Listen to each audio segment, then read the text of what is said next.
I went back and forth whether I was going to talk about the good or the bad with this Philadelphia Eagles win. Win just feels good though. 11-2, and the Eagles still have a lot of room to improve. We're going to talk about today Saquon Barkley breaking the franchise record, breaking Shady McCoy's record, which is awesome. But we're also going to talk about Jalen Hurts and how it just kind of feels like something's off. So let's get into it. You want Philly food? Yeah, let's do it. Let's do it.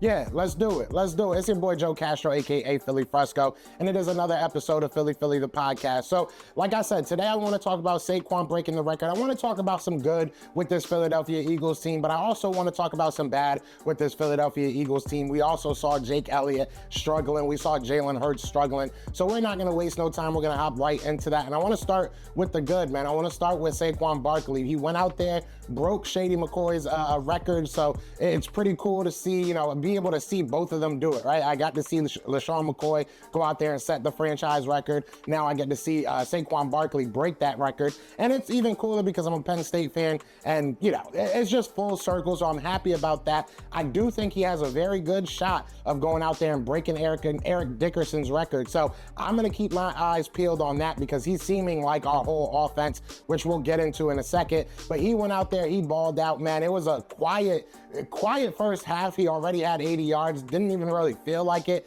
It was just a real knockdown, drag him out type of fight, man. And sometimes you need those. I said this online yesterday. Sometimes you need those type of matchups that you're just, you're fighting to the last second, and you need to just wake up sometimes. Last year, we had 2,000 of those in the season. This year, this is probably the first time that I can really say I was really nervous going into that fourth quarter, really nervous going into that last drive. So it is what it is. There's a lot of things we can nitpick. There was some, coaching calls that I didn't necessarily love towards the end of the game. There were some decisions by Jalen Hurts that I did not love throughout the game, to be 100% honest with you. The defense didn't look as great as they've looked over the past. Now, I do want to give flowers to the Panthers, all right? And you guys might be like, why? They're 3-9, or now they're 3-10. They're not a good team, or whatever their record is. I get it. They're not a great team record-wise, especially. But when you look at Bryce Young, and I've said this the past couple of days, he's been playing a lot better. The last 4 games, he did not have an interception. We were able to break that streak. Shout out to Chauncey Gardner-Johnson. But he's been playing very smart. This team has been very, very close. Prior to this game, the last 4 games that they played, they lost by a combined total of 10 points. So you look at this game, they lost by, what was the final score? Not that much. It wasn't that much. So they're continuously fighting. They're continuously staying within arm's reach of teams. And something that really stuck out to me is that Nick Sirianni straight up said before the game, they're going to treat that team like they were on a 4-game win streak. They were very hot. They were going, I mean, when you battle with good teams, they battled Tampa. They battled Kansas City down to the wire. So when you battle good teams, now they battled us, it gives you confidence. I'm going to be excited to see what the Panthers are next year, if they can kind of get some semblance of consistency from this. I mean, that's the biggest thing, right? You got to look at what's been working for you the past couple of weeks and go from there. And so it'll be interesting to see if the Panthers can figure it out, especially with Bryce. But either way, they're not my team, so I just wanted to give them that credit before I went on my little rant, because before we get into that, be sure to hit that like, hit that subscribe, because I'm probably going to say some things you don't agree with, which is fine. And if you don't agree with them, please let me know in the comments and we can have a conversation. But I want to start with Jalen Hurts, all right? And we're going to talk about the defense as well. But I want to start with Jalen Hurts. I don't know what he's seeing. For the past 3 or 4 weeks, I've kind of given him a pass. I'm not sitting here saying I need to see him throw for 300 yards every game. I'm not saying he needs to throw for 3 touchdowns every game. But there was a lot of plays, and I don't know if it was something that the Panthers were doing, because it seemed even more prevalent in this game, but there was a lot of plays that there were people open, and Jalen Hurts just tucked the ball down. I'm not sure what's going on with him. I'm not sure if he's not trusting what he's seeing, if he's not seeing what he's supposed to be seeing. So that's something we're going to have to really, really keep an eye on. We saw A.J. Brown get a little bit frustrated on the sideline. We heard him be a little frustrated in the locker room, saying that they need to be better at passing. They need to get these guys going. He even went as far as saying, which I don't love that the media is asking these type of questions, but he did ask, how hard is it for wide receivers to get going, get in a rhythm when you're only passing the ball 20 times? And he said it's extremely difficult. So I know that they're friends. I know that and I really don't think that this is going to cause a huge rift. But I do think it's something you need to address, especially if you're Nick Sirianni. Go to your guys and be like, listen, every game's not going to be your game. Once the playoffs come, because I do believe this, once the playoffs come, we're going to be asking you to do a lot more.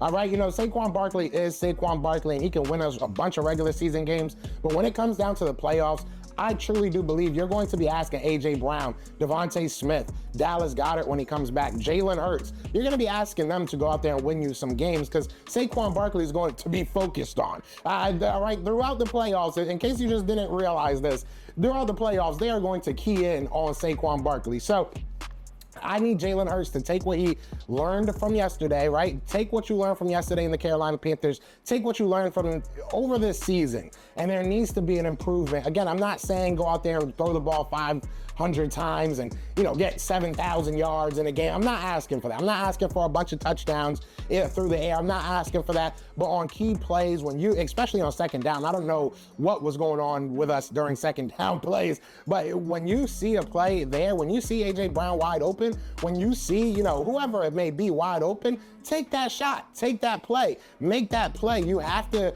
trust Kellen Moore. You have to trust the system. You have to trust the play call. And right now, I just don't know if he 100% does. So I love Jalen. I'm not sitting here saying bench Jalen, nothing crazy like that, all right? But I do think that there is something going on and he needs to figure it out. And he needs to get better if we want to continue and dominate in the playoffs the way we are in the regular season. Now, I do want to talk about the defense, all right, because that wasn't a great showing. I don't know if Cooper DeJean's kryptonite is other white people because I don't know. Adam Thielen was kind of having his way with Cooper DeJean. It was not a great game for him. Quinyon Mitchell got beat like once. He still had a good game. Chauncey Gardner-Johnson was Chauncey Gardner-Johnson. He was up and down. He made some big tackles, made a big interception, also missed some big tackles, missed some big plays.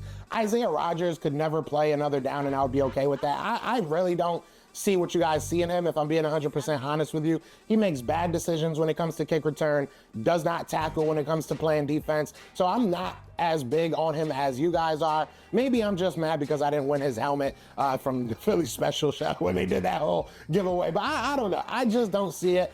Darius Slay is another guy that's kind of up and down. He had a good game. Yeah, he made some big plays, obviously made the last play to win that game. But there was also some plays that it's kind of like, all right, you obviously don't have that step anymore, but he's still playing very well. So defensively, I'm more willing to write this off as a one-off. I'm more willing to write this off as a, look, we didn't get, demolished defensively. I won't say that, but it wasn't what we looked like usually. And not just that, it feels like it just didn't feel right. I don't know. Maybe you guys can explain it better than me. Maybe you guys didn't see it. So let me know what you're thinking. Did you feel like that something was just off with this defense? Like I said, I just, the pressure wasn't getting there. And you got to give a lot of credit to the Panthers. I feel like they came into this game with a good game plan. They knew what they wanted to do to try and get our best players out of the game. But, shout out to Jalen Carter. There's a lot of history that was made yesterday, too. Obviously, I talked about Saquon Barkley breaking the franchise running record for the season. But Jalen Carter also had 4 pressures in the first quarter, which is the most by any Eagles player, I think, ever. I'm pretty sure it was ever. It might have been one other player that did it, but it's crazy. This team is very, very good, and I'm still saying this after a game that I feel like we still left some crumbs. That's what the kids say, right? We left crumbs. We didn't eat it up. We could have, left no crumbs. I don't know. I can't say it, but I feel like we could have done a lot better, but I still feel very confident in this team, and I feel like this is the type of team that is going to learn from these mistakes, learn from these down games and down times, and last year wouldn't have won this game. I think that we all can kind of agree there. Last year, we probably lose this game, so I'm happy to see us go out there, fight, win the game.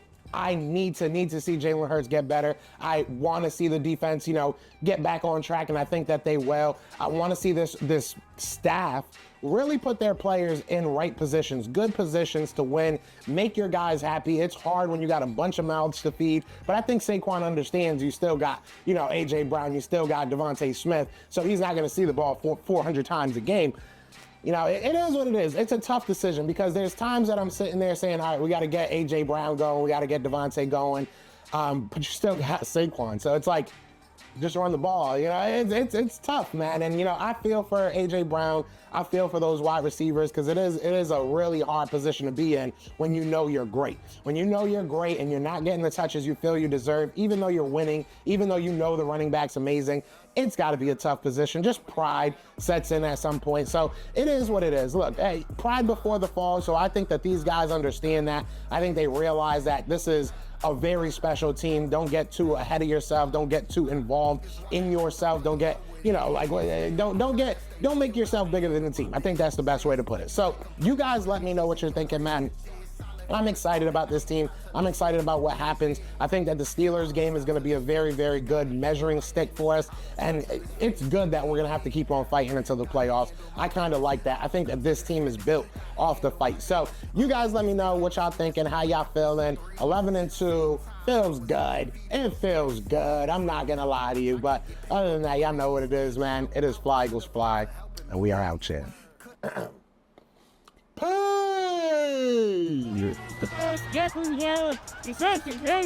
Yeah. Fly Eagles flying against the team. Touchdown. Time to get you things right. Don't really want to start a thing. It's a murder gang, ain't shit, baby. It's a Philly thing. Hater, I do looking like you type trash. I'm just here calling that Philly the podcast. And we be calling the mean dog. Or watch Miles score off the hand off. Rest of the division, your main soul. Jackson like Sean, I look like dog. Season hit, every time you do that then. Your boy Philly Fresco, thanks for tuning in.